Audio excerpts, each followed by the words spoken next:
나 같은 죄인 살려주신 주님의 그 은혜 참 놀랍고 감사합니다. 오늘 말씀을 통해서 하나님이 치유와 구원, 회복과 응답의 크신 은혜로 넘치도록 채워주시기를 주님의 이름으로 축복합니다. 축복합니다. 우리가 영화나 드라마를 보면 수많은 등장인물 가운데 주인공이 나옵니다. 성경에도 수많은 등장인물 가운데 주인공이 소개되고 있습니다. 가상세계에서 주인공이 돼도 참 영광스러운 일인데 현실 세계에서 내가 만약 주인공이 된다면 얼마나 영광스럽겠습니까? 오늘 본문을 통해서 꼭 주인공이 될 수 있는 비결을 하나님께서 우리에게 가르쳐 줄 텐데 주인공으로 살아가실 수 있기를 주님의 이름으로 축복합니다. 축복합니다. 할렐루야. 과거에 하나님께서는 구약 성경을 보면 주인공을 찾아서 그를 세웠습니다. 아브라함, 많은 사람 가운데 아브라함을 불러서 등장인물, 주인공으로 세웁니다. 주인공이 되면 모든 하늘과 땅의 시선이 그에게 집중이 되고 필요한 것들이 전부 동원이 됩니다. 천군, 천사, 모든 피조물, 사람, 권세 있는, 능력 있는, 지혜로운, 힘 있는 사람들이 쫙 동원이 되면서 몰려옵니다. 창세기 6장에 가서 보면 노아가 또 주인공이 됩니다. 하나님이 세상을 불러 심판하기 전에 노아를 딱 택해놓고 불러놓고 주인공으로 딱 세워서 다음 세대의 주인공이 되게 합니다. 출애굽기 3장에 가서 보면 또 하나님께서는 모세를 주인공으로 발탁해서 또 모세를 부르더니 이스라엘 백성을 애굽에서 구출해내라고 하는 하나님의 사명을 부여해 줍니다. 주인공이 된 모세, 입을 열면 기적이고 손을 펴면 능력이고 움직이면 축복이고 역사가 그대로 창출됩니다. 모든 역사는 주인공을 의지해서 쓰여지게 되어 있습니다. 사사들은 주인공이었고 하나님 사사들에게 엄청난 힘과 능력과 지혜, 다스릴 수 있는 권세를 부여해 주셨습니다. 왕들을 세우는 주인공으로 세워놓으신 하나님이 그 왕에게 필요한 모든 조건을 다 부어주셨습니다. 이게 주인공입니다. 하나님은 마태복음 7장 37절 말씀에 가서 지금도 주인공을 찾고 계신데 어쩌면 하나님이 여러분을 이 시대의 주인공으로 만들려고 긴급히 부르셨습니다. 주인공. 오늘 본문에서 예수님 오시기 바로 직전 마지막 선지자가 바로 세례 요한입니다. 이 요한에 대해서 하나님은 아주 상세하게 기록을 하면서 우리에게 소개를 해주고 있습니다. 하나님이 나를 소개할 때에 어떻게 소개하실까? 아무개 권사, 아무개 장로, 아무개 집사를 하나님이 소개하실 때에 천사들과 많은 선진들 앞에서 하나님은 지금 너 지구에 살고 있는, 대한민국에 살고 있는 아무개 권사를 너는 아느냐 하면서 소개하실 때 하나님께서 나의 무엇을 어떻게 지철하시면서 소개하실까? 나의 멋지고 아름답고 나의 열심 있고 충성스럽고 희생하고 하나님을 위해서 최선을 다하는 나의 어떤 모습이 그렇게 하나님 마음에 드실까? 곰곰이 한번 생각해 보십시오. 나를 소개할 때 하나님은 무엇라고 소개할까? 오늘 본문에 보면 많은 왕들이 소개됩니다. 누구는 어디 왕, 누구는 어디 왕, 누구는 어디 왕, 왕으로 소개하면서 왕이 주인공이 아니었습니다. 가야바 제사장, 안디바 제사장, 그들도 주인공은 아니었습니다. 세례 요한이 툭 튀어나온 세상에 성공한 사람 주인공이 아닙니다. 가졌다고 주인공이 아닙니다. 대통령도 주인공이 아닙니다. 훌륭한 무슨 연예인 주인공이 아닙니다. 바로 여러분입니다. 여러분이 주인공입니다. 하나님이 찾아냈습니다. 불러냈습니다. 부어서 쓰시려고, 세워서 쓰시려고, 몰아주시려고 예수 이름으로 축복합니다. 꼭 주인공이 되기를 주의 이름으로 축복합니다. 어떤 자가 주인공이 되느냐? 본문을 통해서 하나님께서 우리에게 가르쳐 주는데 세례 요한에게 하나님의 말씀이 임했더라고 기록합니다. 하나님의 말씀이 세례 요한에게 임했고 그 말씀을 묵상했고 그 말씀을 신비에 새겼고 그 말씀을 백성들에게 선포했습니다. 이게 주인공입니다. 주인공이 된 사람들을 보면은 하나님의 말씀에 임할 때 받는 반응이 달랐습니다. 분명히 하나님의 말씀에서 아브라함아 두렵고 떨림으로 즉시 실행에 옮깁니다. 이사야 6장 가서 하나님의 말씀을 받을 때 그런 죽은 자같이 되어버립니다. 바울이 하나님의 말씀을 받을 때 말에서 굴러 떨어져 버립니다. 이렇게 하나님의 말씀을 받을 때 어떤 반응을 보입니다. 마음이 뜨거워지기도 합니다. 뜨거워지는 사람도 있습니다. 뒤로 넘어지는 사람도 있어요. 바짝 엎드리는 사람도 있습니다. 두 주먹을 불끈 쥐는 사람도 있어요. 눈물을 뚝뚝 흘리는 사람도 있습니다. 하나님의 말씀을 받을 때 어떤 반응을 보여요. 마음속에서 주님을 향한 뜨거운 고백이 나오는 사람이 있습니다. 어떤 사람은 자기도 모르게 일어서는 사람이 있습니다. 설교 말씀을 들으면서 하나님의 말씀을 받으면서 그런 경험 해보셨어요? 어떤 사람은 달려나가는 사람도 있더라고요. 부흥 집회를 인도하다 보면 달려나가요. 밖으로 나가 기도실로 산으로 가서 거기서 얼마나 하나님 앞에 울며 가슴을 치며 통회하며 기도합니다. 여러 가지 현상이 나타납니다. 하나님의 말씀, 생명의 축복의 은혜의 기적의 이 영생의 말씀이 임할 때는요, 이런 반응들이 나타납니다. 엄청난. 그런데 사랑하는 여러분요, 축복받고 은혜받고 쓰임받았던 사람들은 다 이런 반응을 보였는데 그렇지 못한 사람들도 있습니다. 무반응. 그냥 하나님의 말씀을 받으면서 역사적인 이야기, 뉴스를 접하듯 사람 이야기 듣듯 세상 이야기 듣듯 이렇게 전하고 이렇게 받는 사람들도 있단 말입니다. 누굽니까? 아담과 하와죠. 그들은 하나님의 말씀을 귀 기울여 듣지를 안 했습니다. 묵상하지 않았습니다. 전하지도 않았습니다. 하나님의 말씀을 흘려보냈습니다. 이게 문제가 되는 겁니다. 사울왕을 보세요. 시골뜨기 무명의 청년을 강제적으로 끌어다가 숨어있는 것도 일로와 좀 잠깐 와봐, 사무엘 선지자 목사님 좀 만나봐, 끌고들 기도를 받게 하는 겁니다. 손을 얹었더니 엄청난 기름 부음이 임하는 겁니다. 성령이 충만, 성령에 크게 임했다고 그랬어요. 크게 은혜 충만, 성령 충만, 은사 충만, 능력 충만, 지혜 충만, 사랑 충만, 믿음 충만, 말씀 충만, 이 충만이 임했다 그 말이에요. 그리고 이스라엘 초대 왕이 됩니다. 한동안은 잘 나갔습니다. 하나님 말씀에 순종했습니다. 그런데 갑자기 그가 탈락하여 버림을 받습니다.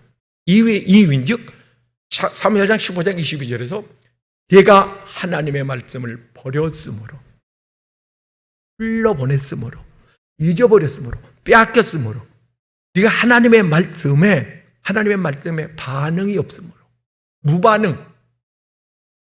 사랑하는 여러분요, 그래서 그는 버림을 받았다고 분명히 말씀합니다. 하나님의 말씀. 다른 이스라엘 나라에서 그 선민 나라에서 제사장이 된다는 건 굉장히 중요한 겁니다. 큰 영화로운 것이고 축복인데 엘리 제사장, 대제사장, 엘리 제사장, 그 아들 홈리와 비나스. 그런데 사무엘상 2장 25절에서 하나님으로부터 버림을 받습니다. 하나님의 신이 떠나갑니다. 신이 떠나가요. 그랬더니 전쟁에 나가서 싸우다 죽습니다. 왜? 25절에서 그들이 하나님의 말씀, 권고를, 훈계를, 충고를, 권면을 듣지 아니했더라. 하나님의 말씀은 때로는 칼같이 수술할 때가 있고, 위로할 때가 있고, 소망을 줄 때가 있고, 계시할 때가 있고, 어떤 사명을 부여해 줄 때가 있고, 하나님의 말씀이 강하게 나를 충고할 때도 있거든요. 근데 그 말씀을 이 엘리의 아들들은 그냥 농담으로 여겼더라. 그냥 잊어버렸어. 자, 창세기 6장에 가서 보면 노아 시대 때 하나님의 그 시대적 메시지가 선포됩니다. 그런데 사람들은 농담으로 여겼더라. 어쩌면 그렇게. 하늘의 말씀인데. 아니, 그 말씀이 내 운명이 생사가 천국과 지옥이 왔다 갔다 하는데 그 말씀이 사랑하는 여러분, 소돔 고모라에 살던 그 롯의 사위들도 마찬가지입니다. 창세기 18장에 가서 보면 야, 이 성이 멸망한다. 유황불 떨어진다. 그렇게 사정을 했습니다. 롯이. 내가 아버지로서 장인으로서 너에게 처음이다. 마지막 부탁이다. 얼마나 사정을 했게요. 길같이 뺐습니다. 잠깐만 나갔다 오자. 잠깐만 피난하자. 근데 피하자. 유황불 떨어진다. 그들이 농담으로 여겼더라. 여러분이 하나님의 말씀을 대하는 태도가 어떤가 한번 생각해 보세요. 두렵고 떨림으로, 아니면 기대감, 설레임. 네? 아니, 법관의 말을 들을 때 의사의 소견서, 의사의 건강검진 결과에 대해서 내가 설명을 들을 때 그 자세, 하나님의 말씀, 이 엄청난 말씀이 내게 임할 때에 나의 태도는 어떠하냐, 예배 태도가 어떠하냐 그 말이에요. 어떠하냐? 여기에 따라서 주인공이 될 수도 있고 그냥 엑스트라 들러리가 될 수도 있다는 말씀입니다. 분명히 그 삼손 같은 사람도 처음에는 하나님의 말씀을 들었습니다. 사사는 하나님이 임명한 사람입니다. 하나님 말씀을 들어야 합니다. 처음에는 들었는데 나중에는 듣지 않아요. 나신으로서 해서는 안 될 이방 여인과, 들릴라라고 하는 여인과 함께 합니다. 그런 첩보였어요. 첩자였습니다. 블레셋, 마귀가 심겨놓은 첩자였습니다. 그들이 살아난 여러분요, 여기서 이 솔로몬은, 삼손은 분명히 나신이 있는데 나신으로서 지켜야 될 하나님의 말씀을 어겨버립니다. 불순종해버립니다. 나신이는 술을 먹어서는 안 됩니다. 우리는 나신인입니다. 그래서 에베소서 5장 18절에 너는 술 취하지 말며. 그래서 술 취하는 것보다 더 큰 죄가 있습니다. 이 술 취한 것도 엄청 큰 죄거든요. 만약에 설교하는 목사가 술 한 잔 먹고 얼큰해가지고 눈이 뽀개가지고 말입니다. 눈이 뽀개가지고 흥얼흥얼 해가면서 설교를 한다면 용서가 되겠냐고 말이에요. 이해되겠습니까? 집사님, 권사님이 주일날 술 한 잔 먹고 아직도 덜 깨갖고 나와서 흥얼흥얼하고 앉아있다면 이거 어떻게 이해가 되겠어요? 이보다 더 큰 죄가 있단 말입니다. 그 죄가 뭐냐니까 바로 에베소 5장 18절 후반절에 이어집니다. 19절에 18절에 성령의 충만함을 받으라. 그게 더 큰 법입니다. 그래서 마지막 때는 술 먹는 것보다 더 큰 죄가 성령을 소멸한 죄입니다. 데살로니가서 5장 19절 성령을 소멸하지 말고 마태복음 12장 31절에 성령을 소멸하고 회방하면 용서를 받지 못한다.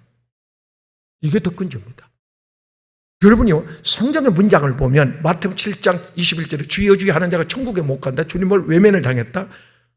귀신도 쫓아내고 하늘의 능력도 맛보고 은사를 체험했다. 기적을 일으켰다. 그들이 살아남은 그 문맥의 흐름과 하나님의 뭐라고 말씀하시니까 의도를 알아야 합니다. 거기서 말씀하시는 건 그들이 성령을 소멸했다는 죄를 지금 지적하고 있는 겁니다. 31절에 가서 성령을 소멸하고 은혜 없이 목회한다. 은혜 없이 신앙생활한다. 이거는 하나님 앞에 용서받을 수 없는 큰 죄악입니다. 회개하셔야 합니다.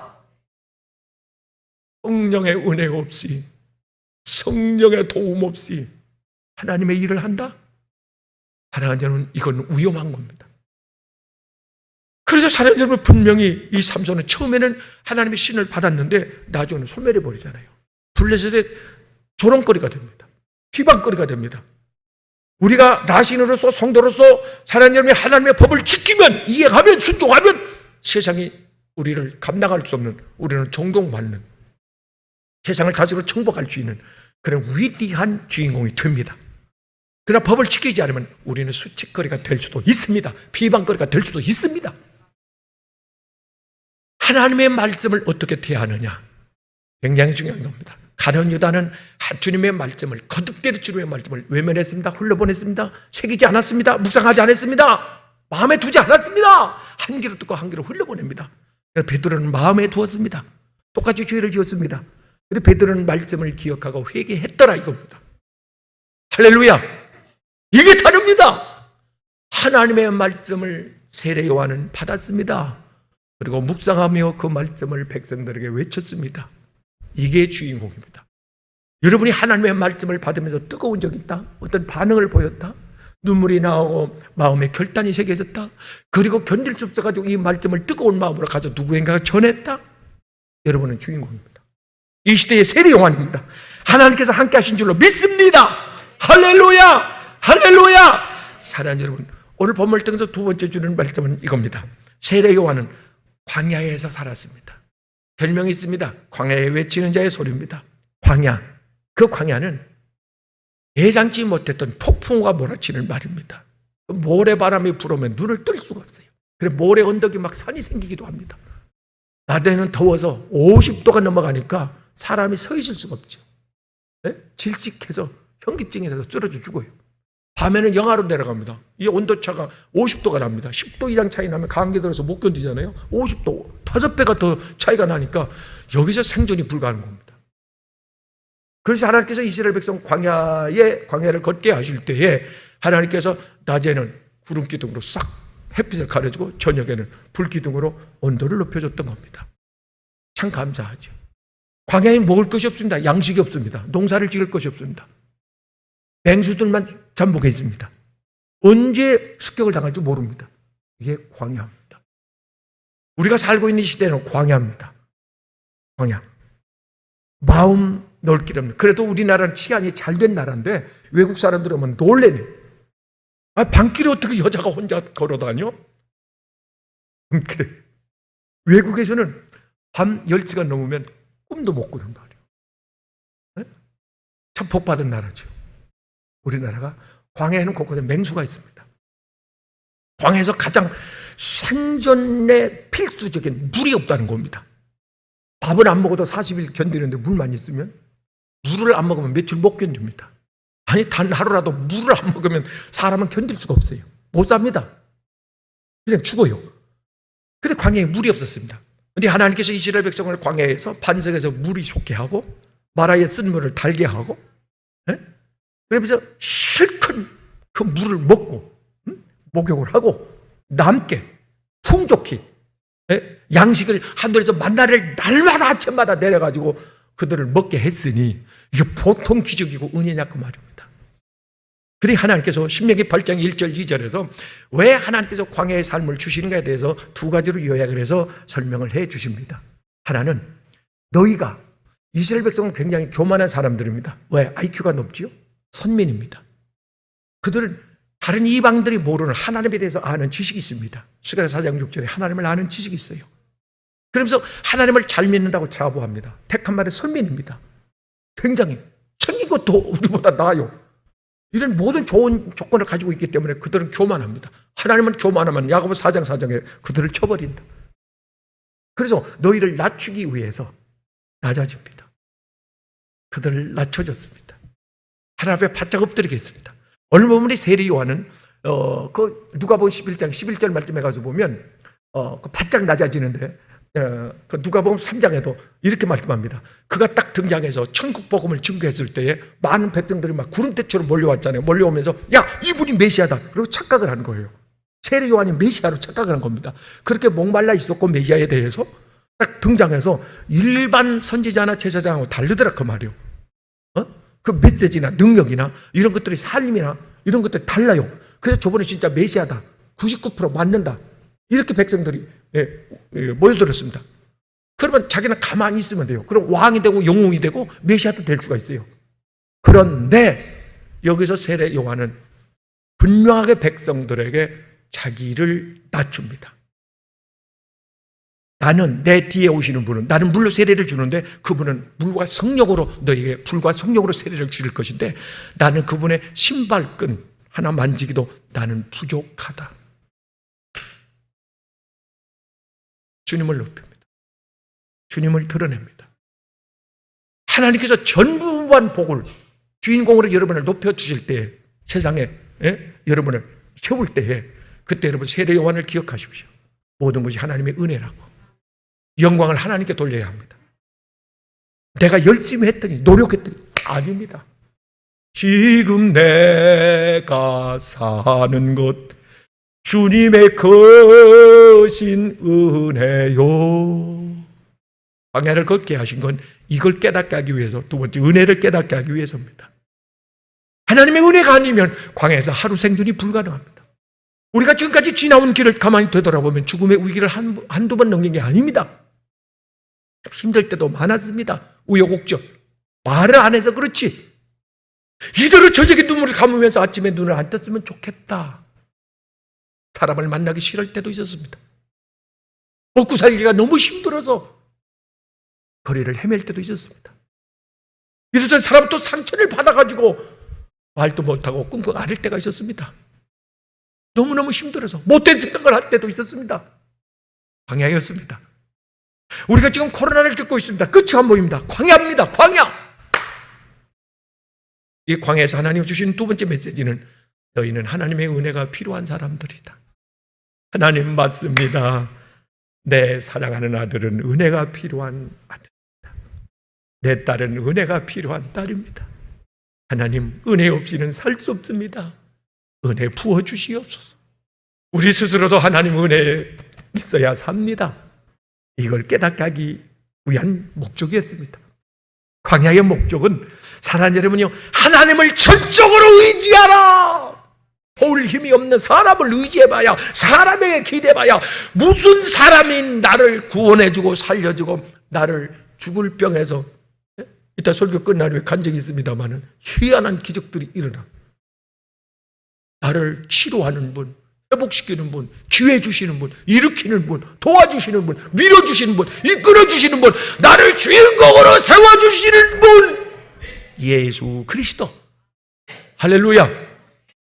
하나님 여러분, 욥기 13장 10절 말씀에 욥은 고난 가운데 그렇게 고백합니다. 그가 나를 단련하시니, 불 속에 금을 넣고 단련하면 18K, 14K가 순금 100% 금이 되듯이, 우리도 아직도 남아있는 풋냄새 나는 세상 냄새, 인간 냄새, 이 육신의 냄새들을 하나님께서 제거하기 위한 이런 코로나의 광야의 길을 지금 겪고 있다고 하는 사실. 분명한 것은 이스라엘 백성의 광야의 끝난 날이 정해졌듯이 우리가 환난, 광야가 끝날 날도 정해졌다는 사실을, 지금 현재는 어떤 광야에 그 처해 있다 할지라도 경제적 사람과의 관계, 범사의 관계, 집 문제, 돈 문제, 어떤 문제를 할지라도 사랑하는 여러분이 정한 때가 되면 끝납니다. 할렐루야. 밤새도록 비바람 폭풍우가 몰아치는데 아버지 품에 안겨서 벌벌벌벌 떨고 있단 말입니다. 폭풍우가 몰아치고 천둥이 치면 안 놀랄 사람이 누가 있어요? 세상 사람이 다 하나님을 찾는데, 다 회개한다, 마음이 하나가 된대. 이 아들이, 초등학생 아들이 그렇게 끙끙거리면서 밤을 지새웠는데 아침 돼서 조용해지고 비바람이 그치고 천둥이 멈추고 아침 해가 딱 떴어요. 태풍이 분 후에 하늘을 어떻게 그렇게 맑어? 그래서 창문 너머로 이 밝은 하늘을 바라보면서 이 아들이 그러더라잖아요. 아빠! 퉁명스럽게. 아빠! 왜? 아니 태풍 칠 때 밤새 하나님은 뭐 하셨대? 야! 밝은 아침을 준비하셨단다. 그겁니다. 지금 여러분이 혹시 광야의 삶에 처해 있다 할지라도 하나님은 아침을 준비하고 계십니다. 내 인생의 아침, 밝은 아침, 인생의 봄날, 어두운 밤 지나면 새날 오고 겨울이 가면 봄이 오듯 인생의 겨울이 끝나고 나면 광명한 새날이 밝아오네. 그 새날이 금년 2년 말, 내년이 되기를 주님의 이름으로 축복합니다. 기대하십시오. 꿈꾸십시오. 준비하십시오. 분명히 하나님께서는 새날을 준비하고 계시는 줄로 믿습니다. 할렐루야. 세 번째, 하나님께서 우리에게 주는 교훈은 요한은 광야에 외치는 소리. 세례 요한은 광야에 외치는 자의 소리. 세례 요한은 광야에서 목이 쉬도록 외쳤습니다. 백성들에게. 상대가 왕이 됐든 평민이 됐든 남녀노소를 막론하고 보는 사람, 모든 사람에게 외쳤습니다. 뭘? 회개하라! 천국이 가까웠다. 회개하라! 천국이 가까웠다. 사람들이 주인공이 되는 사람은 성경에 보면 주인공으로 등장한 사람들은, 쓰임받은 축복받는 사람들은 보면은 죄에 대한 예민성을 가지고 있습니다. 예민합니다. 어이쿠, 이 죄에 대해서. 호호! 요셉을 보세요. 깜짝 놀라 까무라칩니다. 어이쿠! 심각하게 받아들입니다. 이런 것 쭈미야가 아닙니다. 이게 죄다, 하나님 싫어하는 거다 했을 때는 탈탈 톱니다. 벌쩍벌쩍 뜁니다. 다윗 보세요. 왕입니다. 체면이 있지 않겠어요? 당신이 죄인입니다 했을 때 무릎 꿇습니다. 헤옷을 입고 엉엉 웁니다. 어린아이처럼. 바울을 보세요. 구약의 주인공 중에 주인공 바울 모세 아닙니까? 다윗 아닙니까? 근데 그렇게 죄에 대해서 예민하게 하루 이틀 한 게 아니에요. 평생을 긴장해서 삽니다. 신약의 대표인물 바울 사도 보세요. 성경을 13권을 썼습니다. 제자 중에 가장 위대한 사도 중에 사도입니다. 근데 그는 나는 지극히 작은 자다. 지극히 작은 자다. 죄인 중에 괴수다. 날마다 고린도전서 15장 30절에 나는 날마다 나는 혹시 내가 죄가 묻어 있는가? 오늘 나갔다가 죄가 묻어가지 않았나? 전염되지 않았나? 내가 죄의 병에 걸리지 않았나? 이러면서 자기를 살펴봅니다. 얼마나 놀랍습니까? 이런 죄에 대해서 여러분이 죄의 결과에 대해서 얼마큼 심각성으로 받아들이는가? 여러분 그게 주인공이 되는 죄에 대해서 반응이 주인공이 되느냐 엑스트라가 되느냐 여기서 결정됩니다. 마음 아파하며 가슴을 찢으며 하나님 어쩌다가 내가 이렇게 습관적으로 버릇이 잘못돼서 내가 친구 때문에 내가 이렇게 잘못된 생각 때문에 죄를 짓고 이렇게 어둠에 앉아 있습니다. 이길 힘을 주시고 끊어낼 힘을 주시고 할렐루야 벗어 던질 은혜를 주시고 보혈로 씻어주시고 깨끗게 덮어 주시옵소서. 이 죄가 사함 받았느니라. 할렐루야. 이기며 다스리며 정복하며 살 주기를 주의 이름으로 축원합니다. 축원합니다. 할렐루야. 사랑하는 여러분요, 이 세례 요한의 외침은 누가복음 11장 11절 말씀에 가서 보면 주의 길을 예비하랍니다. 주님이 육신을 입고 오셨습니다. 주님을 맞을 준비하라 이겁니다. 이대로는 안 된다는 겁니다. 주님의 길을 예비하라. 우리가 간혹 교회 게시판이나 어떤 세미나 주제가 다음 세대를 준비하는 아무개, 다음 세대를 준비하는 교회. 어떻게 준비할 건가? 제가 관심 있어 살펴봤습니다. 별로 없더라고요, 내용이. 다음 세대를 어떻게 준비하냐? 깨끗한 그릇으로 준비해야 합니다. 다음 세대. 왜요? 모든 세대의 주인공은 내가 아니라 예수 그리스도입니다.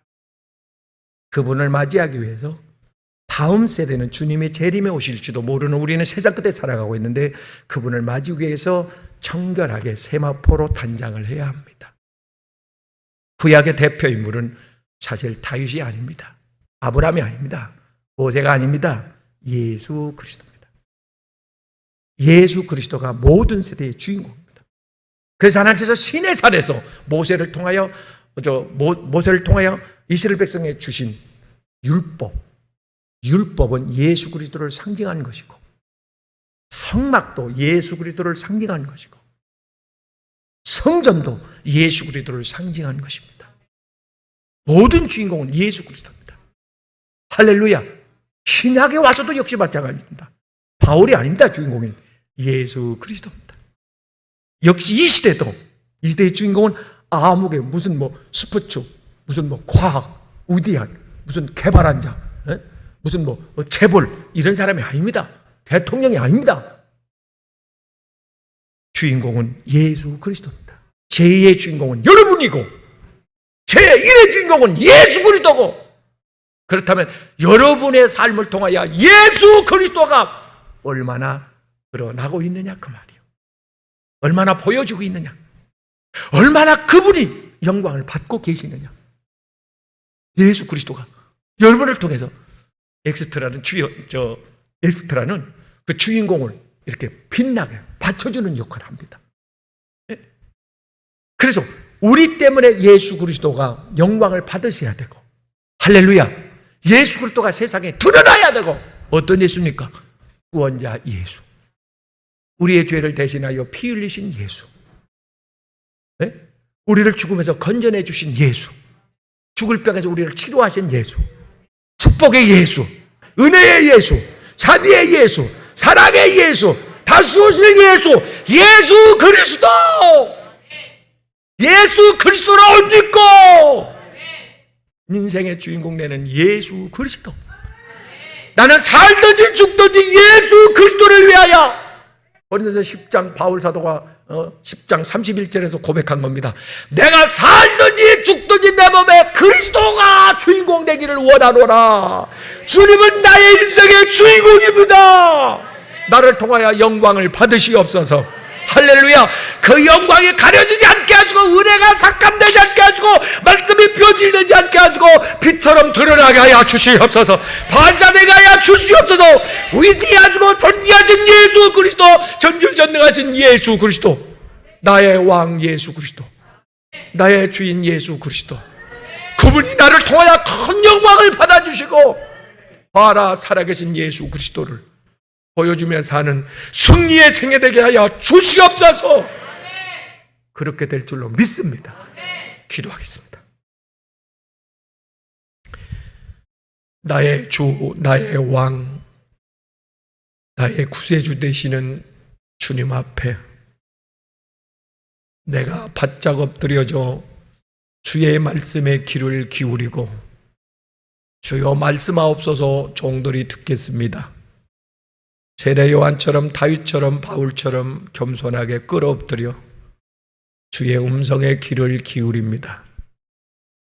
환상으로, 꿈으로, 영감으로, 말씀으로 나에게 말씀 내려 주옵소서.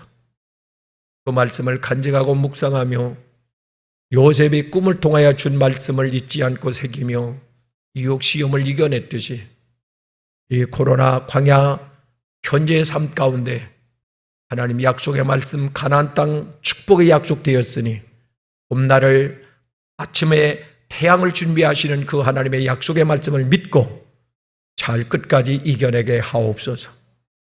고난 가운데 있는, 눈물 짓고 있는 사랑하는 형제들에게 하나님 이길 힘을 주시고, 용기를 주시고, 소망을 주시고, 손잡아 주시고, 격려해 주시고, 일으켜 세워 주옵소서. 지금은 하나님 홀로 남 모르게 하나님 골방에 앉아서 울고 있지만 한나처럼 에스더처럼 빛나는 영광의 새 아침의 주인공, 제2의 주인공이 될 줄로 믿습니다. 하나님의 영광을 위해서 반드시 복받고, 하나님의 영광을 위해서 반드시 성공하고, 하나님의 영광을 위해서 반드시 살아나게 해 주옵소서. 사나 죽으나 모든 영광 주님께 올려드리옵고, 깜짝 놀랄 역사의 주인공, 제2의 주인공은 우리 하나님, 저들이 이 시대의 아브라함, 이삭, 야곱, 다윗과 용맹스러운 엘리야와 선지자 왕들과 같은 영권인권 물권의 축복에 몰아지는 제2의 주인공으로 살아가게 하옵소서. 소원대로 될지어다. 나의 주인 되시는 예수님의 이름으로 기도드립니다. 아멘.